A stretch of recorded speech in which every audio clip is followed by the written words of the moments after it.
Okay, so I have two jobs today. The first is to talk a little bit about open educational resources. How many people here know something about OER? Show of hands. Okay, how many people know lots about OER? How many people know lots and lots? Okay, so I'm just going to very, very briefly set down some of the key ideas that I think some of the subsequent speakers are going to talk about, and then I'm going to spend most of my time actually talking about the sustainability question and how it relates to, I would argue, both open educational resources and also educational publishing in the large. And I'm really looking forward to the discussion that comes up after all of us have spoken. Okay, so really brief review on open educational resources. So the basic concept is to try to think about how the internet, tools like the internet, like the World Wide Web, can somehow enable new ways to conceive, to author, and to ultimately distribute and share educational resources. These are things like learning materials, assessments, textbooks, etc. And there's really two fundamental ways that we do this. The first is an idea of liberation, right? Liberating the materials. And really we think about it on two levels. The first is liberation in the sense of tearing the pages out of books. Rather than having the fundamental chunk size or quantum of education be this 600-page textbook, instead make it more organized on the page level. Okay? Now, this sounds like chaos, pulling pages out of books, but of course we know that using tools like databases and XML and other type web technologies, it's actually very, very easy to turn these pages from books into simple little Lego blocks that can not only be used on their own, like learning objects, but can also then be strung back together into those same kind of textbooks. Then we're going to put them into some kind of global repository. I'll have a lot more to talk about that later. And then, very, very important, we're going to make everything free, and we're going to make everything open source. And these are two very different things. By free, I mean the ability that anyone is able to look at these materials and use them for free. And by open source, I mean the ability for anyone to be able to reuse the material, change them, improve them for their own context, and then contribute them back into this, what becomes a real global commons of material rather than just some kind of database. And finally, let's use technology to make this really easy, fast, and on a time scale that's maybe on the order of minutes or hours to be able to improve materials rather than the current editorial time cycle of a lot of textbooks, which is really on the order of years. So that's part one. And when I talk about open source, I'm going to talk in particular about things like the Creative Commons license. Show of hands. Okay, if you don't know about Creative Commons, you should. This is one example. This is the license that we at Connexions use a lot, and I'll also have a lot more to talk about this later. It's the so-called CC BY license, or attribution license. And this is really representing a sea change in the way that we conceive upon intellectual property for people that are writing learning materials or writing books. Because now we're moving from a world where an author develops a work and then signs away their copyright, gives it away to a publisher in exchange for the publisher distributing that book. We're moving into a world where increasingly authors are retaining the copyright of their works, and then they're licensing the material in numerous ways. They might license it non-exclusively to a publisher to produce a book. They might also license it via one of these open access licenses so that anyone in the world can do the following things. Anyone in the world can share this material, which means copy, distribute, or transmit the work. And even better, anyone in the world can remix or adapt the material to new contexts. As long as they do the academic thing, right? The academic thing, which is to attribute whose ideas you're building on. So that if you're taking person X's work and you are translating it into a new language, or you're repurposing it from college to community college, it's very, very important. It's actually required in the license that you attribute that you pulled that material from Mr. X. Okay.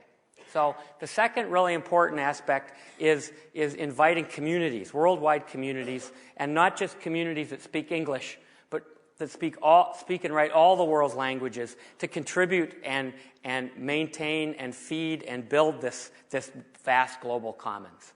And what we're seeing is we're seeing individuals start to participate. We're seeing grassroots networks starting to form amongst faculty and amongst different kinds of institutions. And we're also increasingly seeing organizations like professional societies and even large universities starting to realize that this is a very effective and efficient means of distributing their educational ideas. So that's really the two basic concepts. So I'll give you a quick tour of a system that we built starting about 9 years ago at Rice University called Connexions. So this is our repository of open educational learning materials at cnx.org. It looks like chaos, right? Does that look like chaos? It's but in fact, it's actually a repository of about 7,000 very carefully organized XML modules, right, that can be toured through the various modules, but they can also, very importantly, be pulled together very rapidly into very powerful learning machines, right? So this is what we call a course or a collection in Connexions. When printed out, it would be a textbook. We have a little bit of calculus over here, a little bit of intellectual property law here, and a little bit of anthropology up here. And the important thing about these learning machines is that we can move from a world where we don't just give kids a single textbook and basically have off-the-rack learning, but we can actually move into a world, and we're starting to move into a world where every kid, every community college student, every university student can have their own personalized textbook that's personalized to their actual learning styles and the learning outcomes that they're very interested in achieving. Not only that, we can move to a world where we have much better economy of scale so that we can have efficient reuse of material. How many people have written,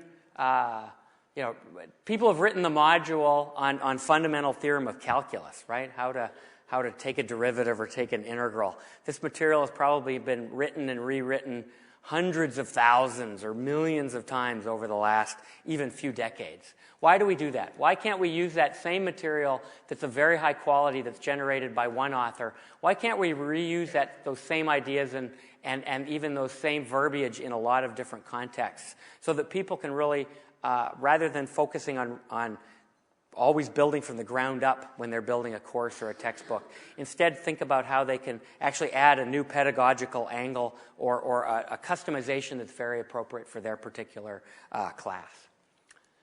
Okay, so just as far as Connexions, it's like I said, it's a repository of open educational materials. We just recently passed through the 1 million unique users milestone, which we're really proud of. It took about 9 years to get here. We expect we will double in about the next 10 months. Due to some projects that I will talk about in a minute.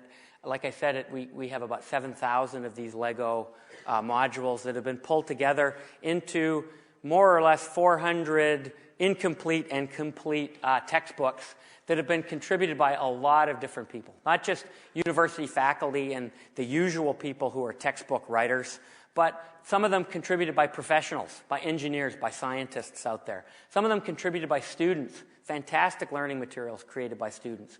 And fantastic learning materials created by concerned parents, right, who are, for example, realizing when they're helping their kids study at night and do their homework, realizing that the textbooks are full of errors and maybe they could do something about it. Okay. So some of the people that we've been working with that I'm going to talk about for the rest of the talk, just to give you a sense of the breadth of the kind of organizations that are starting to work with Connexions in particular and with open education in general, I'll just highlight a couple projects. One is the government of Vietnam has actually decided that they're going to use OER as the way to bootstrap their educational system into this century. Yeah, this century. And they have actually adopted the Connexions platform, and they're running it at 40 different universities across the country of Vietnam.